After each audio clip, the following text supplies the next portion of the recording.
Hello and welcome back to Discussing Art. This is the beginning of my second season. I'm so excited to be back with you after all of our adventures on the blockchain in the last few episodes. And what really brings me a lot of joy is this season, I am going to be focusing on a lot more interviews. In the last one, I showed you a lot of screen shares. We got really wonky. We talked about how to look at contracts on Etherscan and go through history. But now we want to actually bring that history to life, talk to some of the amazing people in the space. And one of those amazing people in the space is Will Pemble. And I'm just going to let him give his own intro because I feel like people know their own history better than I can regurgitate a couple lines of your elevator pitch. So, sir, tell us, why is it that we see your name all over LinkedIn talking about Web3? Why is it when we're looking for that transition from Web2 to Web3, do I keep seeing your name pop up, sir? It's like, so there's thanks for having me, Jeremiah. There's an old movie, an old Bill Murray movie called Groundhog's Day, and it's been around a long time, but it's Bill Murray classic comedy. And there's this one scene where he's talking to Andy McDowell, the girl in the movie, and and she's like, so he was like, I know this, I know that, and he was just like, he knows everything, and she says, so are you saying you're like God? He was like, well, I'm not saying I'm God. I might be a God. And then he goes, but look, here's the thing. Maybe God's not that special. Maybe he's just been around so long that he knows everything. So I think if I'm special, it's because of that. I think if I'm special, it's because I've been around so long. I started in the internet business in the mid 90s, right? Where I was setting up dial-up internet service provider companies and doing networking and, getting things as fast as 10 base T across copper wire. It was very, very, very, very early on. And it was always super exciting and super interesting. Pardon? Those 440 baud modems. Yeah. 440. I wish 56K, baby. Oh, no. Yeah. So, yeah, I mean, we were like so excited to get this box. It was I guess it was a box about, it was like a box about that side, right? That's just like a mining rig that's sitting over there. But it was a box about that side, and we were thrilled that we could stack 24 56K modems in this box, right? And then from there to frame relay to web hosting to giant, $100 million data centers and so on and so forth. But like I was around with my gang, we were around building, web 0.8. And so we were there for 0.8. We got into web 1.0 when we started doing web hosting, and that evolved into web 2, which is basically, if you're a programmer, web 1 is like static content, and web 2 is like, ooh, APIs generating, dynamic and CRM and all of that. And then if you're a cynic, the difference from web 1 is in web 1, the person looking at the screen is the customer, and in web 2, the person looking at the screen is the product. And so that's one of the things APIs and analytics got us, is it got us like into the heart and soul of the viewer, where we could change the world to either match the viewer's opinions or challenge the viewer, or get me to hate you, right? That was one of the great successes of Web 2, and I don't mean it in a good way, obviously. Yeah. So anyway, and now here we are in this Web 3 business, and we've got blockchain, and we've got NFTs, and we've got cryptocurrency, and we've got all of these things. But most of the people that I talk to,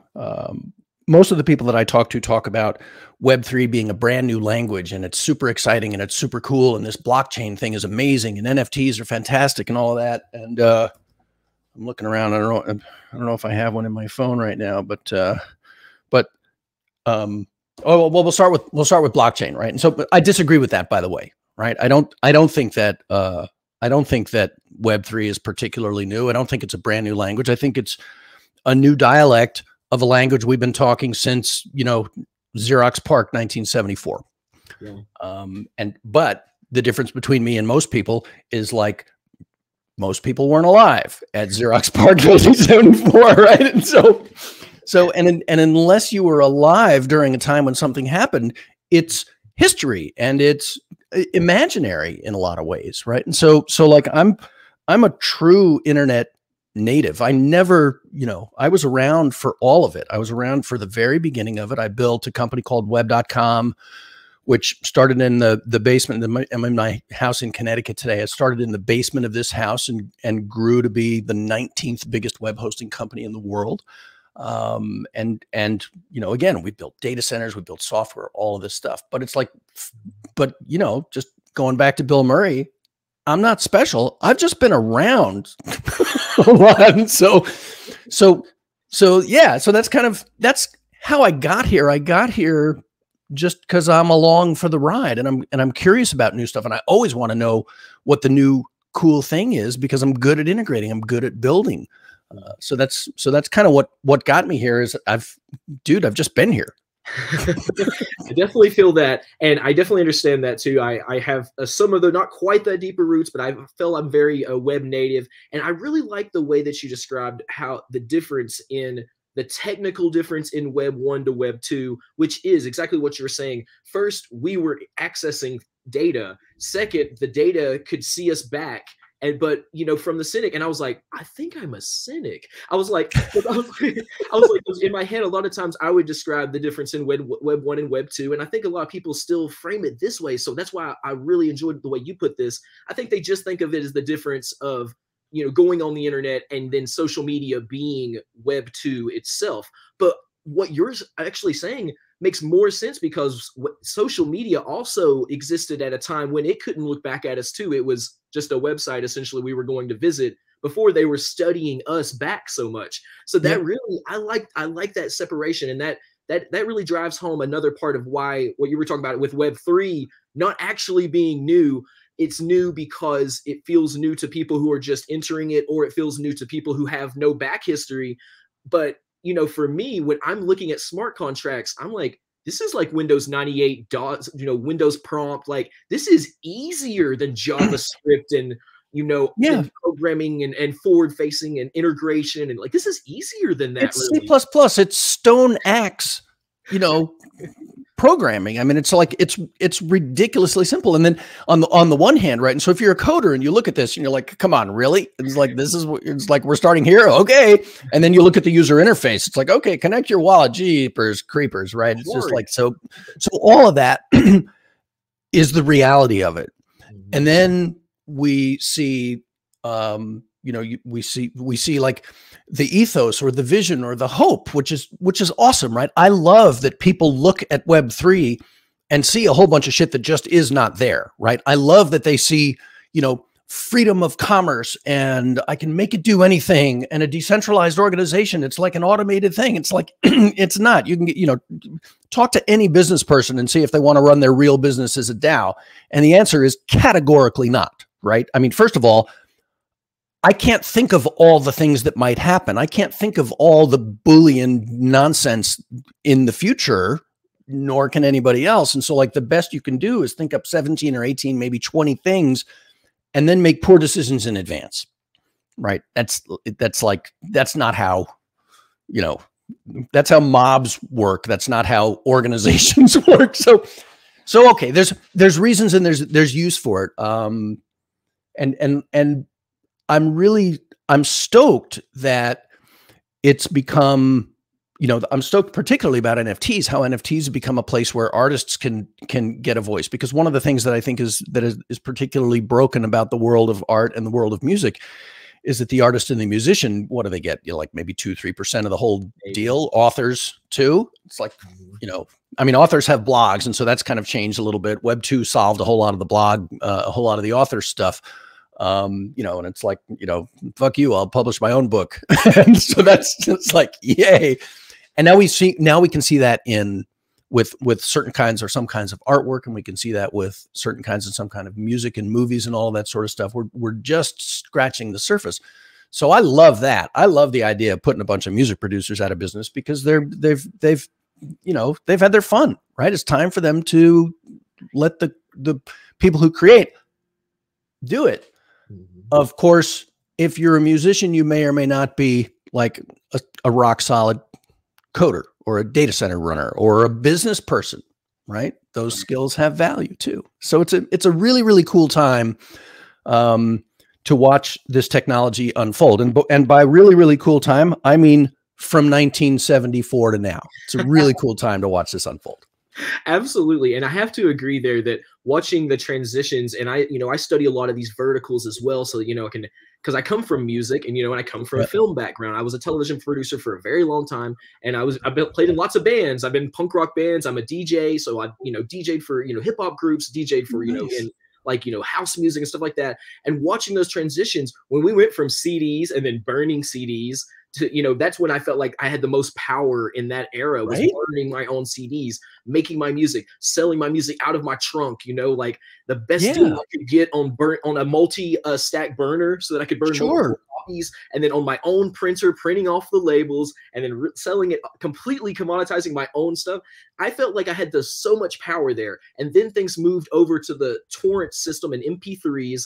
And when it moved over there, I felt like I had power to share my music, but I also felt like the power got taken away from me. And I don't think it felt like it came back when we got to streaming. And that was like the least powerful I felt as an artist and a creative, because you had to basically license off everything just to get a chance for someone to see your work. And maybe that chance turned into something, but for most people, you became a tiny cog in a giant wheel of like UMG or something like that, that has hundreds or thousands of small artists that it's allowing licensing through these sub labels, but they're not getting practically any part of that pie. So like you were saying, when they made that transition, and I've been talking to artists, they're like, well, how am I going to get in? And some are just like, well, I'm just minting my music as an NFT. And then others are like, well, that's too complicated. So they found platforms like, I think the Vault on Solana is one that I've seen that's worked well for some people, Yep. where the technology is basically built all front end for them the way that they kind of understand it from Web 2 or from Web 1 even, but they can go and ingest their music into that platform and then focus on a niche and just be like, instead of trying to scream out in the darkness, hey, I made a song, they can talk to their 50 best fans every time and get those fans to engage with their music and grow something really exponential from there sometimes. So that's been beautiful. And yeah, I love that transition there, because I also wanted to talk about your transition, to, with Web 2, you had a lot of prominence come through with YouTube. And I wanted to mention Coaster Dad because you may be well known, to some of the circles around here, but I definitely want to make sure people do know who we're talking about and what that means. You just kind of mentioned Coaster Dad, and I'm just going to play without sound your intro video here. Okay. We'll play without sound. Just kind of lets you talk over it. Here's some of the silliness. Oh, there it goes. Oh, this is great. And yeah, there's my thing, a little welding in the garage, go and see some roller coasters here and there, taking the kids, bringing some cameras, Big Thunder Mountain, built that roller coaster for a friend of mine. Let's go skydiving. How does that work?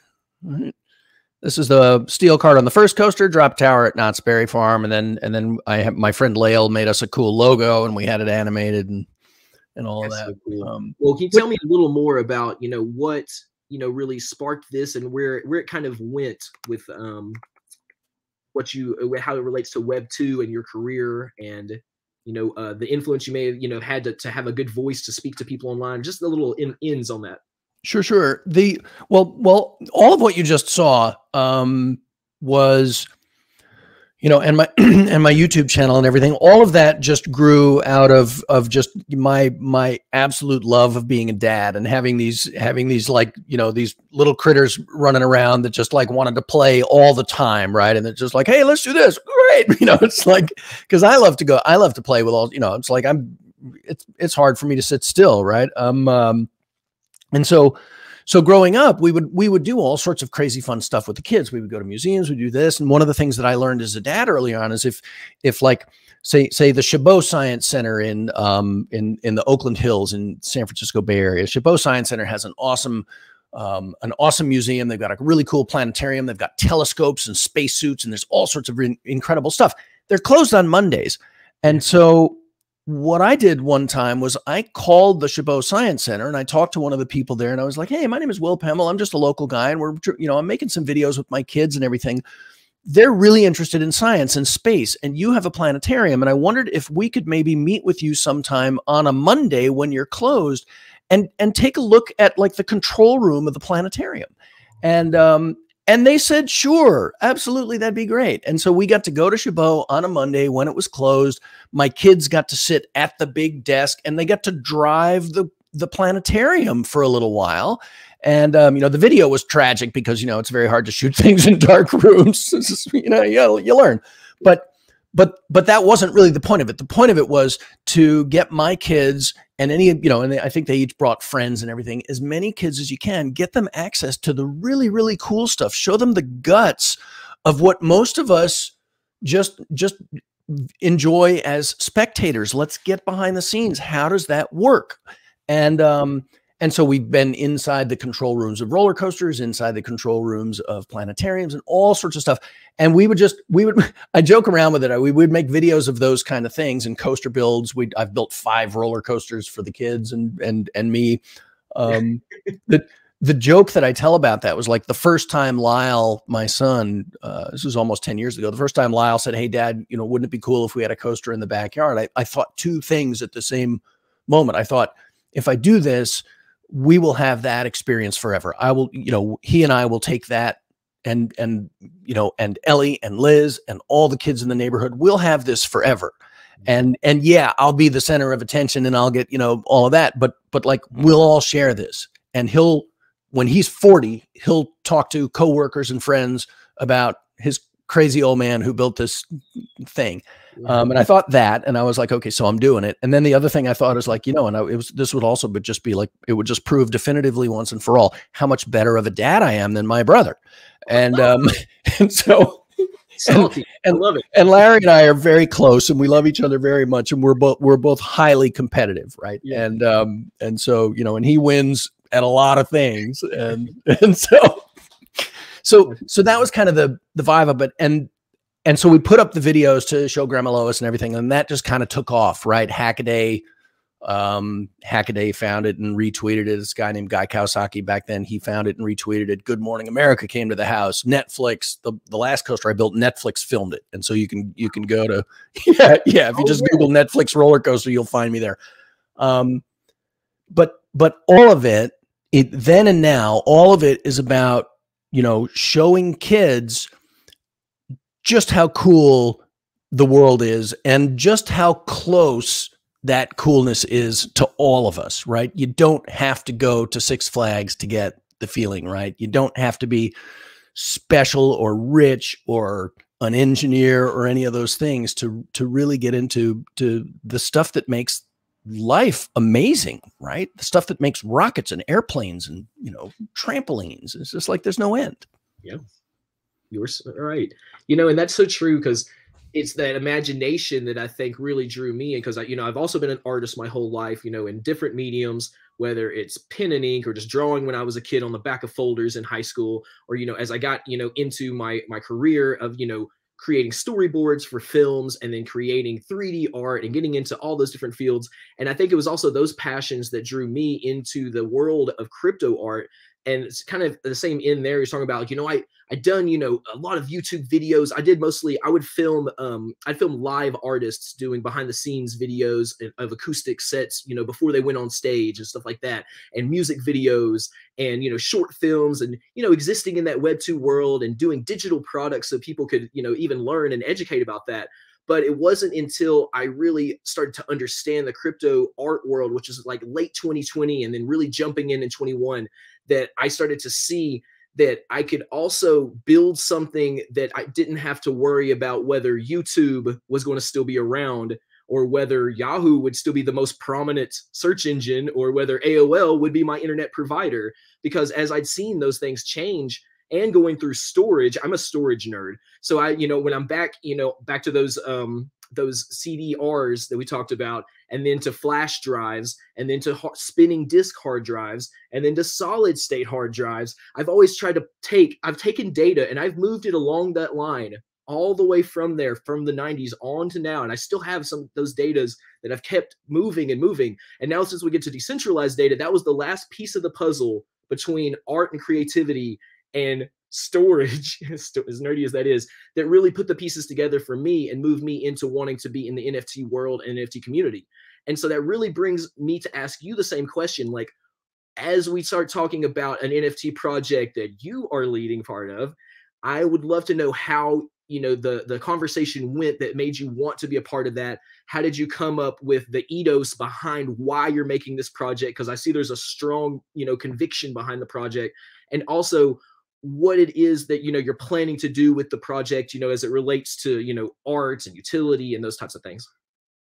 Sure. Yeah. Well, okay. So the first thing, I'm a management consultant and I help people with technology and business strategy and all that. And so like my grown-up job is I'm talking to grown-ups all the time, and they're asking me very important business questions about their very important businesses. Right. And nobody is more surprised than me to find me in this job. Right. Because I'm an idiot, but but I appear to have good ideas. I appear to have good problem solving. So along the way, over the last year or so, really along the way, my clients had started asking me, it's like, hey, what's all this crypto blockchain stuff? And I was like, you know what, dude, I've been through enough of this. I'm really hoping I can just wrap up my career without learning anything new.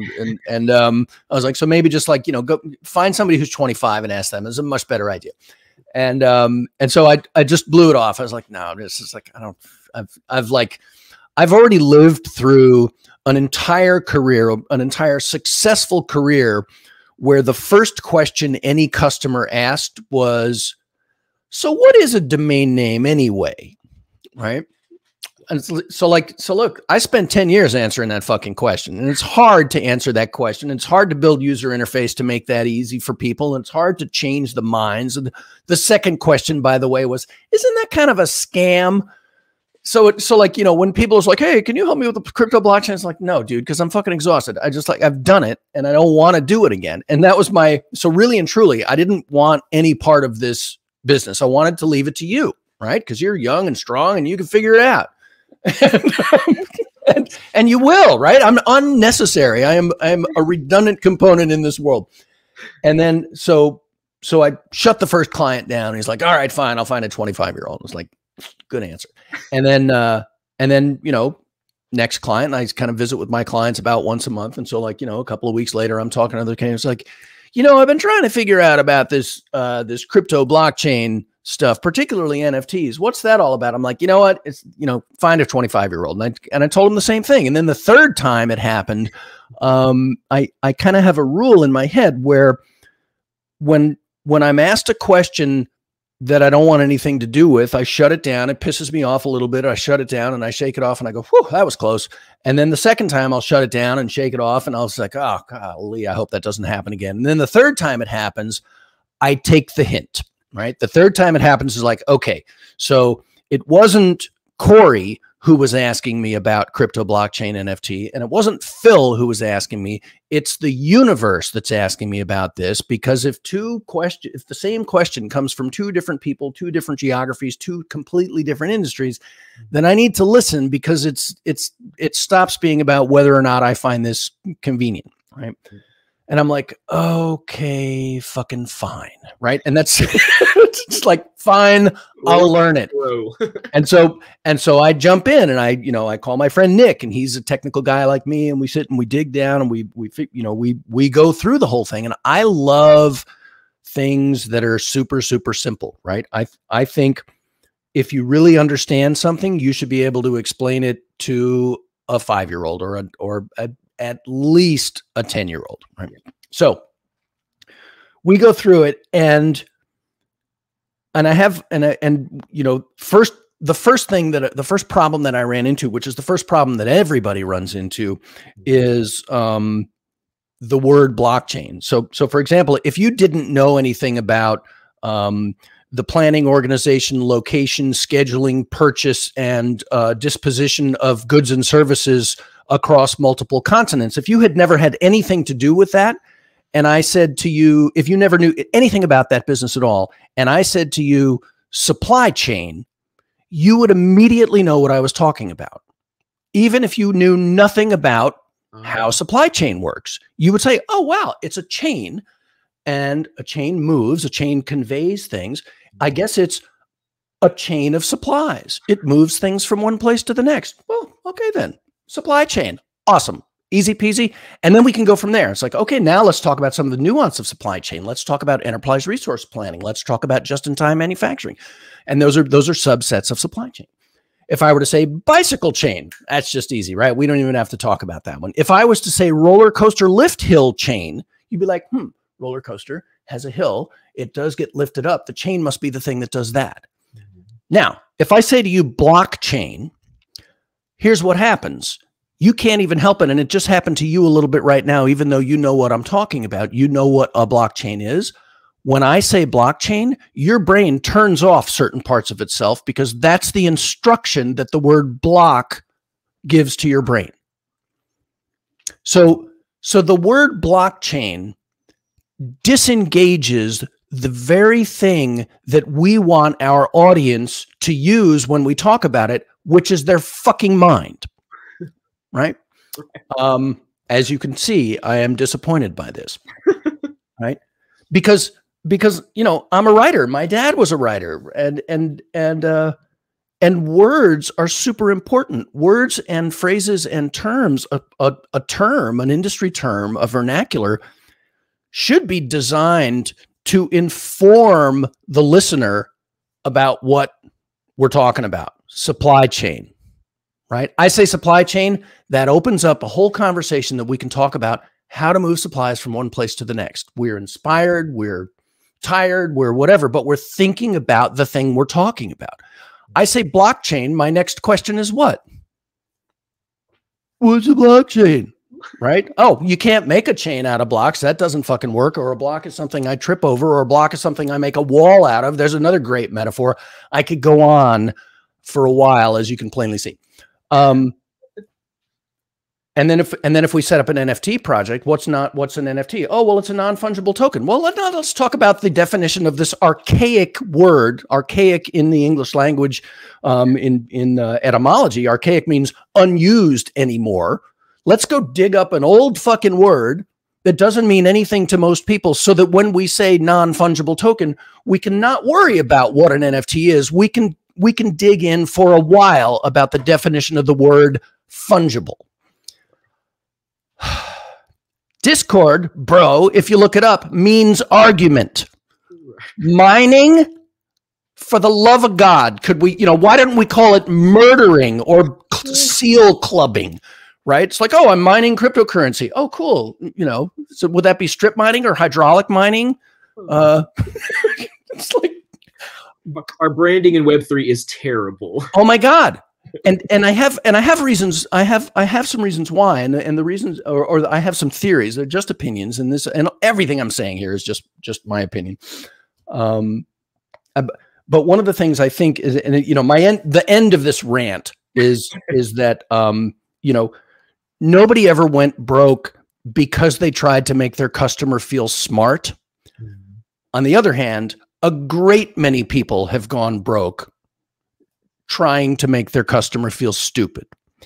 And my worry about Web3, this new dialect, is that we have chosen as many words and phrases as we can to make the customer feel stupid, to confuse the issues. And when somebody something goes to that effort to make something confusing, it could only be for one of two reasons. A, they don't know what the fuck they're talking about. And I don't think that's the case, right? I think the guy who made Ethereum is probably pretty smart, right? Or the things being built aren't that revolutionary, special, tectonic, right? So let's go back. Yeah. Are we obfuscating? Yeah, you think. So what's a blockchain? I've broken it down to 3 words, and you don't need one of them. So I can tell you what a blockchain is in 3 words, and I don't absolutely need one of them. It just makes it more of a sentence. You want to take a crack? You want to explain? You want to take a crack at it, or you want me to tell you? Man, tell me. Yeah, because these are going to be great words, and I think strung together they make more sense than even by themselves. Well, we'll see. I mean, I'm wrong about all sorts of things all the time. But the 3 words that I've come up with to try to describe blockchain to somebody like in a coffee shop is, it's like, what's the blockchain? It's like, well, there are many. So a blockchain is an encrypted spreadsheet. Full fucking stop. That's all it is, bro. It's a database. That is true. But like, oh my God. And every once in a while, I mean, I've got like a meme that I put up every, you know, it just like cycles through the social media. It's like explain blockchain in 3 words. Right. Yeah. And it's very, very hard to do if you stay married to the idea that it's this revolutionary new special thing, because it's not, bro. It's a fucking database. Yeah. That's all. That's so true. And when I describe NFT, like you'll like this, then the way I always describe it is like, it's not art. It's not, you know, a piece of real estate that somebody has, you know, put on the, you know, the blockchain. It's none of those. An NFT is a certificate of authenticity. And that's where I full stop on that. Like fungible, fungible, fungible, fungible, non-fungible. Yeah. Right? It's unique, verifiably unique. That one is autographed. That's what makes it different. That's right. And it's autographed by putting a line in an encrypted spreadsheet. That's right. Yeah. And that's really all that's happening there in a very, well, not even in a simple way. That's all that's happening. No, that's the whole thing. And so, and the really cool part of it for me, right? And so like I'm speaking at NFT NYC in a couple of weeks. And it's funny because I filled out the speaker application form as a rant, because you can see I like to rant. And I basically wrote down, you know, they're like, well, what's the title of your talk? And I was like, selling NFTs, the perfect storm of miscommunication and mistrust. Right. And so that's the title of my talk. And it was, you know, it's clearly a fuck you title. Right. Mm-hmm. And then I wrote a lot of what I just yammered to you about. And I wrote the thing. I was like, basically, it's like, we're doing everything we can to make people right. It's like, you know, it's like here, you know, I like, you take my profile picture and then you take a picture of somebody wearing like one of those mouse heads with the X things and the ears on it. It's like, who are you going to hand your fucking money to? Right. This clown or a human person whose name is Will or whose name is Jeremiah, right? It's like, come on, guys. It's like, do you want it? What's more important? Do you need the world to feel stupid so you feel smart? Or do you need the world to trust you and want to be involved in your awesome stuff? Because all of these people, and it's because the folks who built this are so blindingly smart. Right. They're incredibly smart people, but like, and, you know, and so are you. And so am I. And, you know, I spent my high school years not having the best time because of how smart I am. So I get it. Mark. Right. I get it. I get why it's nice to see the stupid feel stupid, you know, but I also know you can buy things with money. And so, and I also know that like making people feel smart is, first of all, it makes you feel better than revenge. And it's more likely to make you successful. Yeah. Yeah. So. I totally get that too. And that, you know, that's something that, you know, in my work and my practice of running a, you know, NFT community in real life at nftatl.io, that information asymmetry has been my thesis the whole time. Is I came in and we did a conference in February of 2022. And it was a 2-day conference where it was just a giant brain dump, where I started off with the what is an NFT and what is a blockchain for people in real life. And it was my first big opportunity to share with my community in real life, because I've been sitting in those dark crevices of Etherscan all night looking at stuff for so long. But with the pandemic and the other factors, you know, that were at hand, didn't get to really be in real life and connecting with people one-to-one on those same subjects. And it came like my edict when I did that in February. I was like, oh, I looked around and I saw the feedback I was getting. And I was like, we have like 12 months to really inform people that would like to be a part of this before that information asymmetry kind of goes away, and big names and big people and people in the space will figure out that what we're doing is revolutionary, but it's revolutionarily simple. It's like, it's accessible if you know a couple of very key little things. And that's the information I've been trying to get out to my community, especially to underrepresented, you know, artists, especially to young people and older people and to poor people, because like I see when they make that connection, they're like, wait, I actually think I can get in here. Yeah, wait a minute. That's one of the cool things about about like, so again, the web 1 to web 2. Web 1, anybody could put up a website, we all had sort of an equal voice. Web 2, Google, Facebook, Apple, right? There's like 6 companies. And now web 3, we're kind of sort of, there's this idea that's like, now anybody can put up an NFT project, anybody can do DeFi, anybody. It's like I can do finance stuff, and I don't have to pay 12% of what I'm earning to the bank for managing this. I can do that shit on my own. And so if web 1 is anybody can do it, and web 2 is there's a dozen corporations making, directing and managing all of it, and web 3 is anybody can do it, what do you suppose web 4 is going to be? That's a good question. Is that when the centralization takes it away from us again? Yeah. So you think Google's going to sit back and say, "Oh yeah, well, it was cool. Wasn't it fun while we lasted? Wasn't it awesome when we ruled the world? Yeah, that was great." Yeah. That's so not what's happening, bro. I remember when me and all my friends abandoned MySpace around the exact same week, like 10-day stretch. And because they're like, oh, Facebook's so clean, nothing's in your way. I can actually get to my people again. It's so small and nichey. No one knows about it but us. We feel so hip.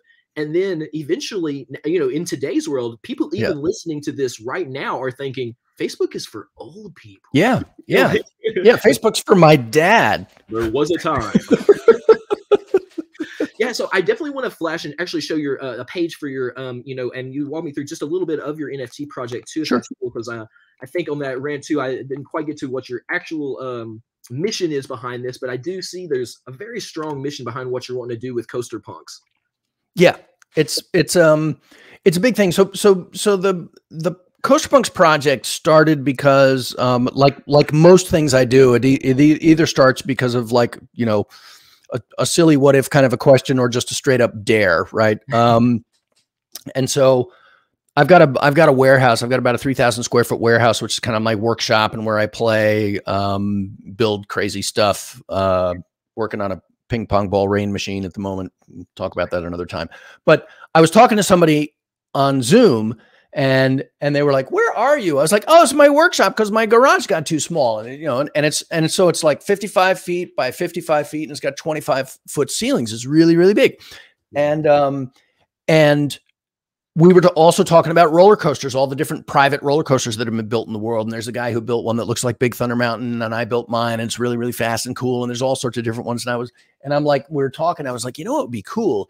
Because this is just like a big empty box here, and we could control light, we could control the environment and all that stuff. It would be really cool, if we made like a Space Mountain kind of roller coaster in this room. And the difference between me talking about that and most people talking about that is if I did that, it'd be the 6th roller coaster I built, not the 1st. Right. And then the other difference between me talking about it and most people talking about it is like most people would talk about it over lunch and be like, yeah, that'd be cool. And they would enjoy it as a little thought experiment and then go back to their world. But I couldn't get the thing out of my head. Right. And so, because, I love Space Mountain, right? There's that particularly the part that goes up and the room spins a little bit. I freaking love it. And so I'm like, oh my God, I want that so bad. And then I've got more and more clients asking me about NFT blockchain and all that stuff. And I hear Gary V yammering on and on and on about community and all, and all of the things. And so I put up a video. I put up a YouTube video on my channel. I was like, hey guys, I'm thinking of doing this, but a roller coaster, and then I'm going to fund it with an NFT. What do you think of that? Boom. NFT, fuck you. That's a terrible idea. I can't believe you did this. I'm out. Right. And just a boom, boom, boom, boom. It's just like the shitstorm, shitstorm of NFT. Yeah. It hurt my feelings a little bit. Yeah. Right. Cause like I've been delivering for this community for near a decade. Yeah. And, but okay. Listen to the universe, right? That's way more than 3 people telling you exactly the same thing. And so NFT mistrust, straight up, that's a scam, right? Nobody knows what it is, but it's a scam. Yeah. And so, okay, fine. I think about it a little bit more and a little bit more. But now I really want to build one because I want to learn what is this Web3 culture about? How does it work? How do we bridge the gap between the early adopters, borderline fanatic early adopters, and just like regular folks, right? And how do we manage how do we manage our way through, I don't know, the Securities Exchange Act of 1933? That's also a really good thing to puzzle over. I'm going to be on the Truth Dow at the end of the week talking about that, right? Because once upon a time I was a stockbroker, so I actually understand some of those things. But so we built the thing, and I kept coming back to, like everybody says, community, community, community. But nobody really goes much farther than that, right? They say, oh, you really need community. Oh, it's really important. I built a really great community and my project worked out fantastic. Okay. But that's all I get, right? I know. And so it's like, if somebody tells me the beach is awesome, I'm inclined to agree. It's like, oh man, you got to go to the beach. It's so awesome. Really? How do I get to the beach? It's like, it's so beautiful there. The water is blue. It's like 70 degrees and you can lie down. You get a little umbrella if you don't like too much sun. It's like, that sounds fantastic. How do I get there? Right at the end of the beach, there's this coffee shop and you can go sit there and they'll make the best espresso in the world. It's so delicious. Cool. That sounds good. I love coffee. Can I go? How do I get there? And the women at the, it's like, dude, I get it. The beach is awesome. How do I fucking get there? And that's what nobody's telling us, right? And the reason is that, I mean, you can probably think of more people than I can, but I can think of, like, off the top of my head, I can think of 2 people who are doing NFT stuff and have a community that they've been working on for more than 10 years. Gary Vaynerchuk and me. Yeah. Right. And so that's the thing, is how do we, and I don't know the answer to this question, Jeremiah, and it's a good question. I'd love you to talk about it some, because if I want to build an NFT project and I don't have a community, is it possible to do those 2 things? Can you lift both of those super heavy things at the same time? That's a really important thing, right? And then that goes to, like, what you're scrolling through here is like the roadmap, right? Right. Yeah. How can I trust your roadmap, right? How do I know you're not talking out of your ass? It's like, well, I've been around forever. Google me. Yeah. I know how to build roller coasters. Google me, right? I'm financially sound. Google me. And by the way, like one of the things that we're going to do, so we're going to build this roller coaster, I guess we should say, part of the NFT project, right? And we're raising money, right? That's what we're doing. This is basically a crowdfunding thing. You'll get an NFT. It'll be a collectible, but, like, we're not, you're not going to make money by sitting back and doing nothing, because that would be a security, and that's not what this is. And so you could maybe go and resell it if you did the work to go and resell your Coaster Punks NFT. Right. But what we want to do is we want to build that coaster, and it's going to be like a space themed indoor roller coaster. And so there'll be a motion simulator that takes you to the moon. And then we're going to build like a full on lunar habitat inside the warehouse, and you'll get to hang around, and it'll be like museum level exhibits and learning that happens there. And then you'll get on our little spaceship, which will be the roller coaster. And then that'll bring you on like a super adventure ride back to Earth. And so we're building the whole thing. We've got Disney Imagineers working on this thing. We've got Universal Studios ride designers working on this thing, because they're part of the community. They love this stuff. They can't help it. They have to do it. And then we're gonna, because of all the environmental stuff, we're doing 2 things because of the environmental stuff. I think we're going to use 721A smart contract, which you can batch process, and so we can save gas, batch processing. Those things. So we're going to use that. And then the second thing is we're going to build a 200,000 watt solar farm on the roof of the warehouse. And if you're not familiar with how solar stuff works, a 200,000 watt solar farm is enough to power a 4-bedroom American home for 400 years. That's how, so that much wattage, that hardware, which lasts, a solar panel lasts about 20 years before you got to replace it. They're pretty durable. So 200,000 watts, 1 4-bedroom home, 400 years.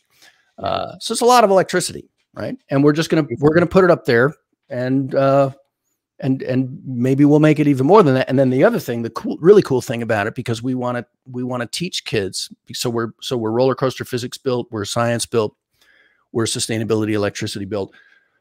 One of my friends is a lady named Carrie Byron, and she's one of the original Mythbusters. And so Carrie owns a company called Explore Media, and Carrie is, she heard about this and she reached out and she's like, "Hey man, you're going to build this roller coaster. Are you crazy?" And I was like, "Well, yes. And yes."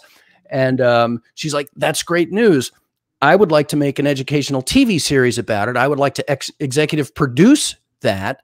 And my company, Explore Media, streams to 2 million middle school and high school kids across the United States.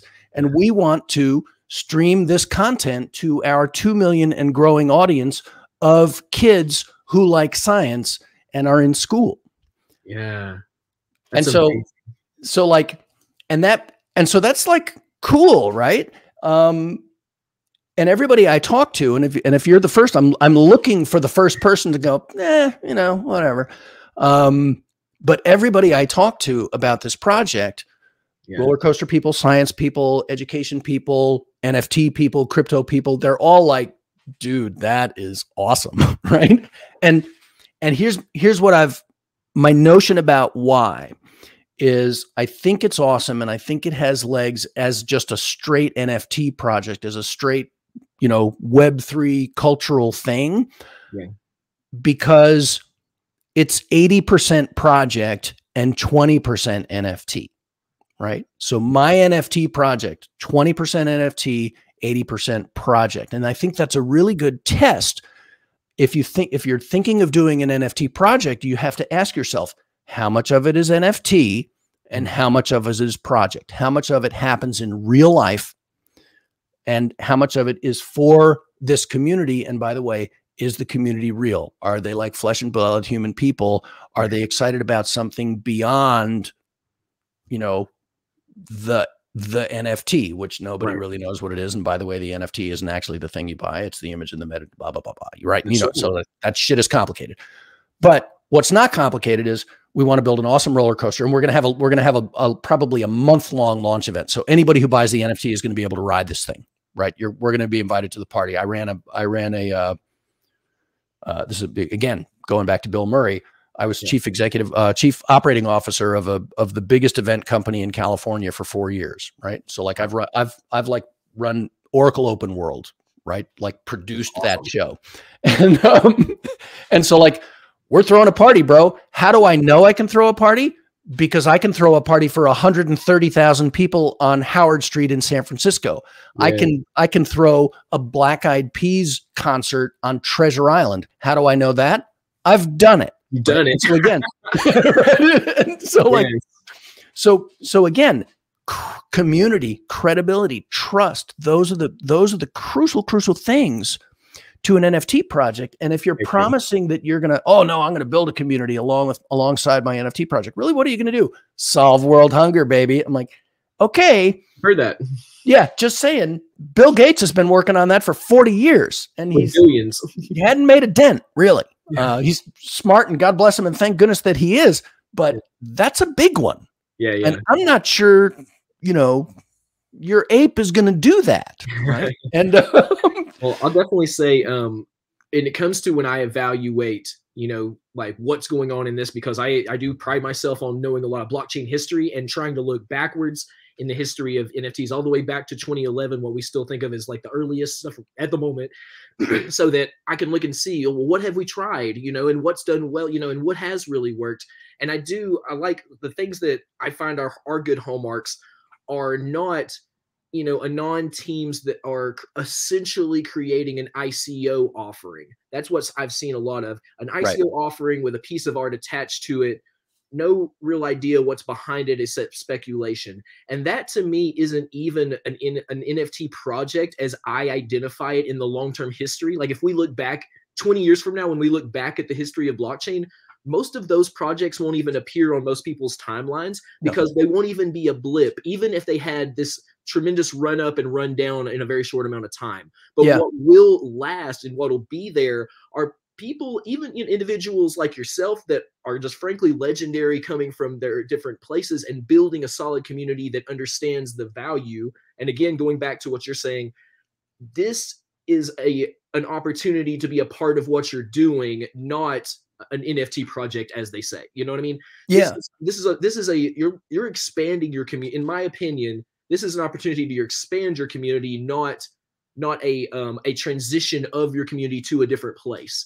And I love that because it's inclusive, and inclusivity is a huge part of why I love Web3, because there are opportunities to tap into people that may not have had opportunities before. And that's why I do like your leadership in that. And I can even feel like your reluctance to be like, this is not a conventional, like for me, you don't have to sell it as not a conventional NFT project, because I look at so many and evaluate so many.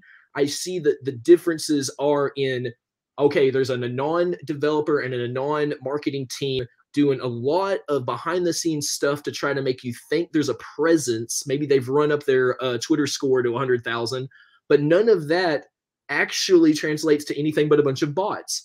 And when people interact with it, even the people interacting with it are using bots to help things look different. And so, and you know, from an outside perspective looking in, those projects weeks later and months later seem obviously flawed. But these types of projects that, you know, that come from a heart of, you're going to build a roller coaster, whether people are necessarily enamored with your NFT project or not. What the reason they should be enamored, in my opinion, is because you're not just saying, I'm putting a thing out and I make roller coasters. You're making a roller coaster. There's an opportunity in the Web3 space to interact with what you're building through that. It kind of reminds me of VFriends in a certain way, in that way as well, because it's like, here's an opportunity for me to expand what I'm doing, you know? And so I like your direction with that. And I appreciate your transparency on what you're putting together. And I appreciate your forward look that you're like, I want you to come with me, but I am a train who is going to be making a roller coaster. It's like, we're going. We can't help it now. But I went to VCon and I bought my VCon NFT, and I bought it, you know, I think it was like, you know, 0.2 or something like that. And, but now that the conference is over, my VCon NFT, I haven't looked for a couple of days, but like the last time I looked, the floor price of my used ticket was like 0.4, right? So like it's one of the most valuable digital assets I have. And the reason is not because of the art. The art was so what? Right. And our art, I'll show it to you if you want. Our art is kind of like, yeah, it's okay. It's, you know, it's good. We're proud of it. Too, yeah. But that's what it is.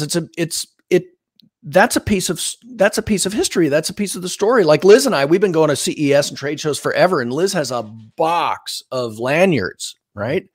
And Liz just loved that like my ticket for this show was an NFTs. It was like, oh my God, that's so cool. And but if you want, I'll show you real quick. I can show you because I've got it right here on my let me see if I can pull it off here. Let's see, share screen. All right. Yeah, I know. Oh, I'm thankful for these technologies too, because I can remember just a few years ago how challenging it was to even do some of these share screens and move things around.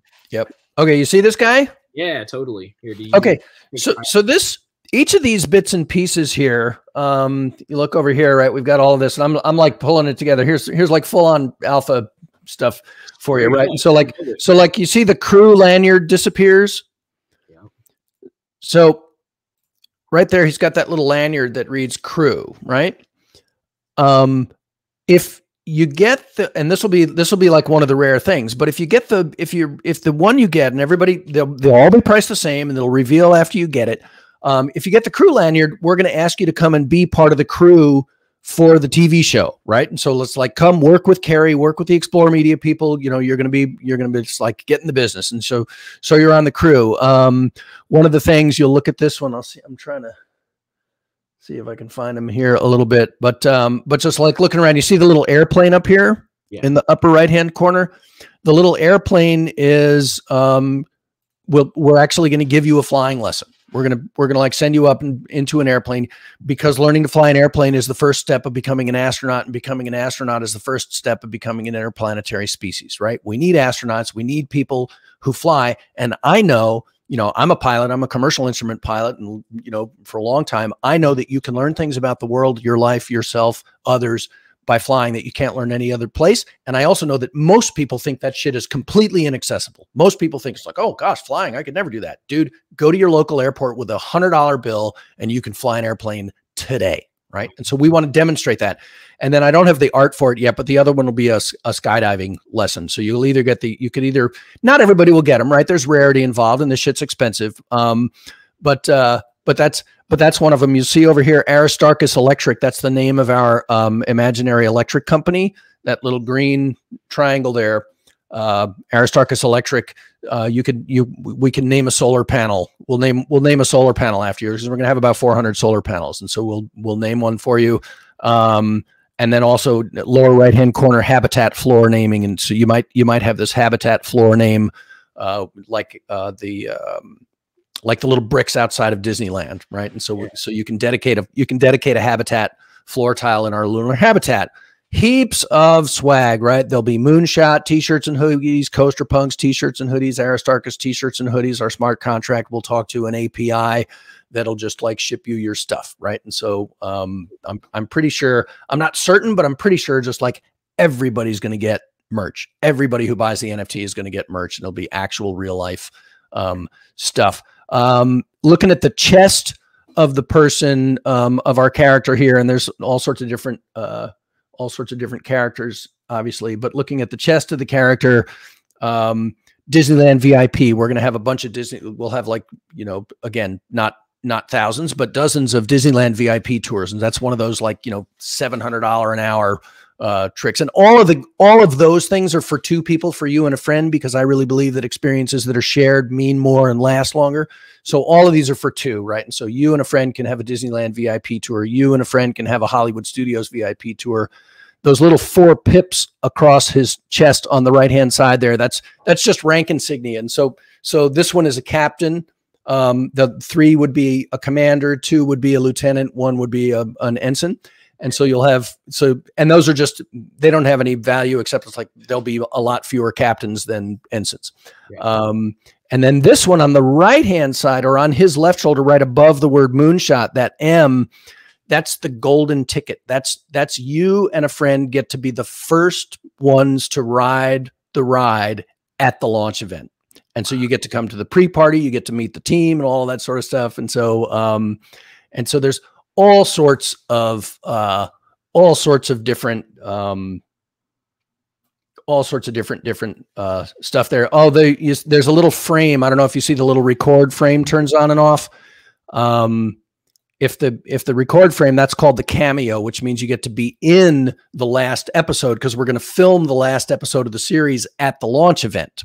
So if you get the cameo, you'll be invited, and we'll fly you to the event, and you can come and be part of the TV show, and you can be in the show, and and you want to bring your friend or your mom or whatever, that's cool too. But all of these different crazy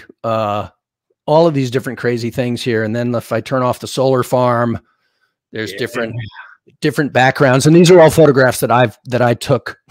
So, like, they're terrible, but I took them. But they are real.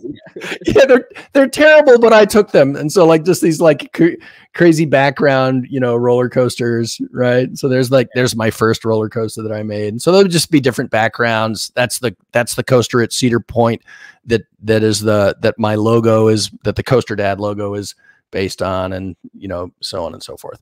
But we've got, so again, my NFT art is not,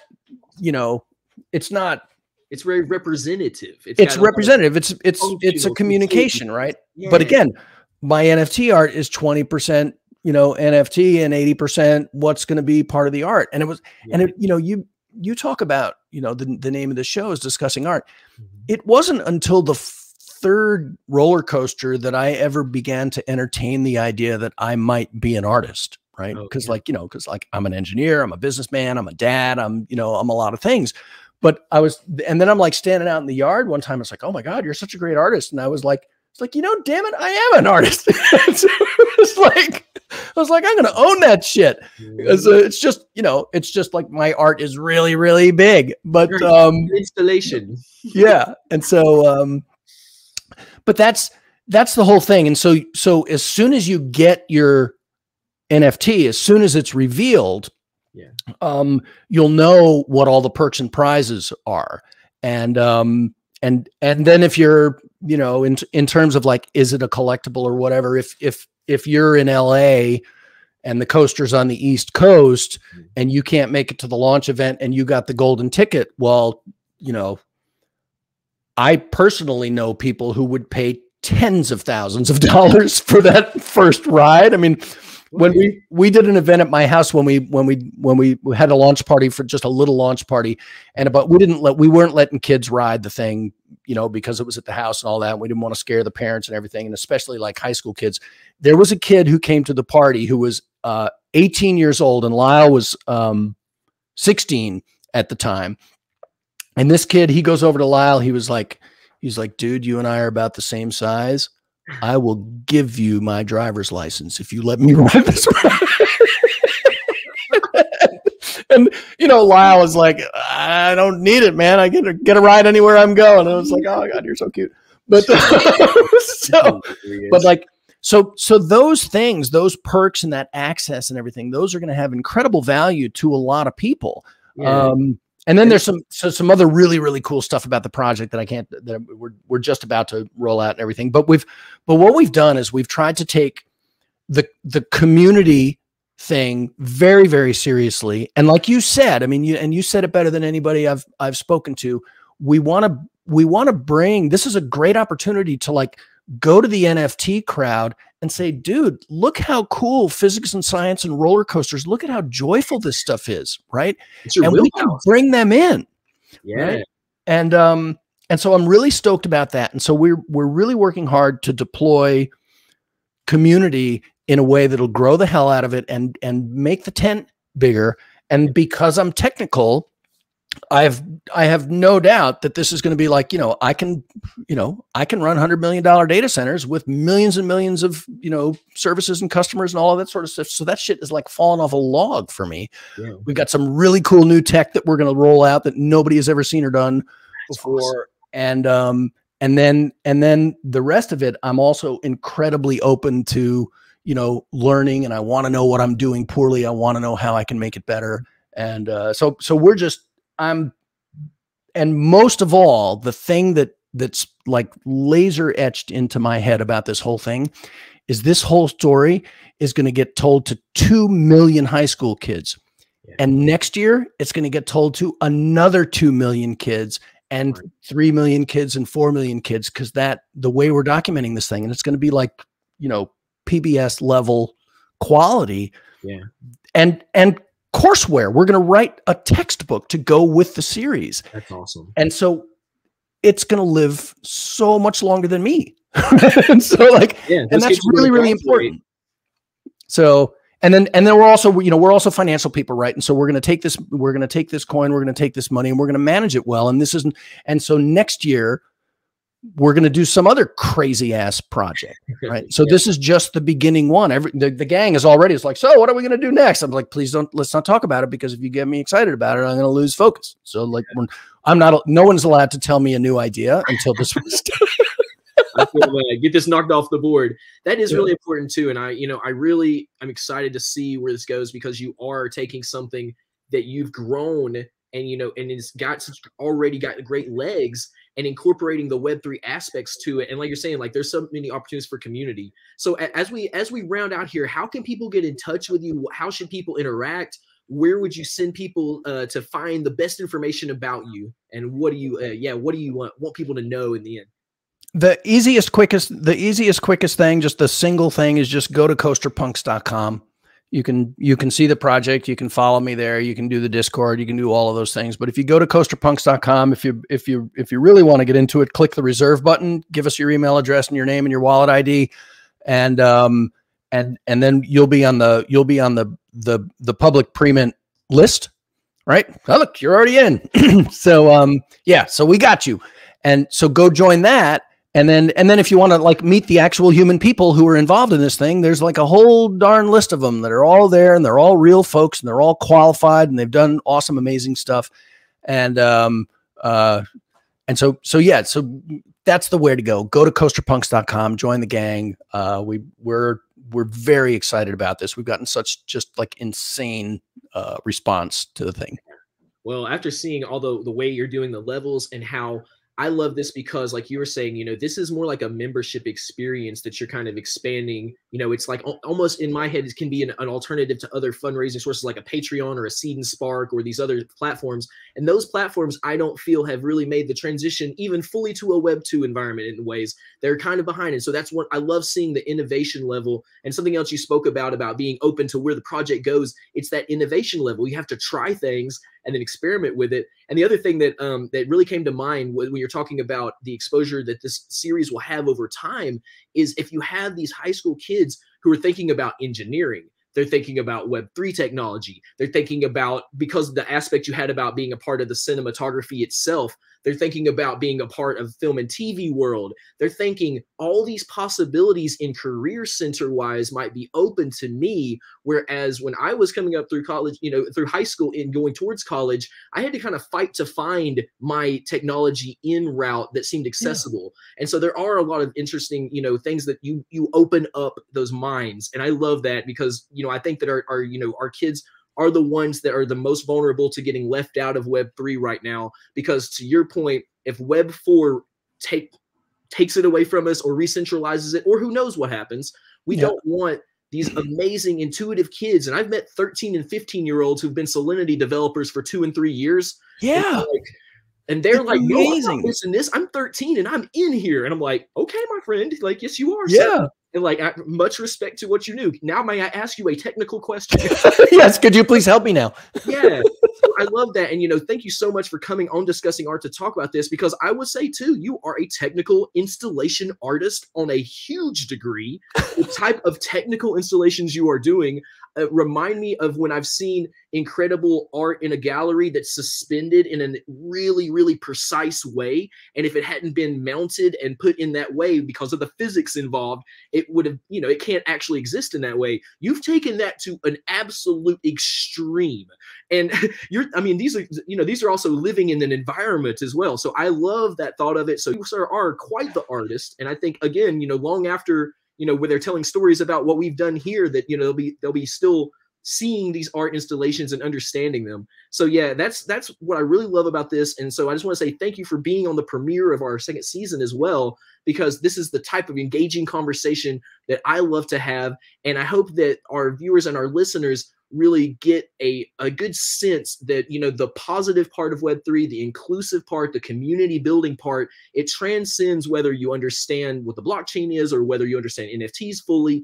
And it really is more centered on building something together in, what is it that you know about? Okay, fine. Come towards us. That's all we're saying. There's some place for you in this world. Yeah, 100%.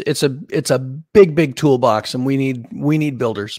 Absolutely. Well, thank you so much, Will. And thank you so much to our listeners and to our viewers for watching and listening to Discussing Art with me, your host, JL the Artist.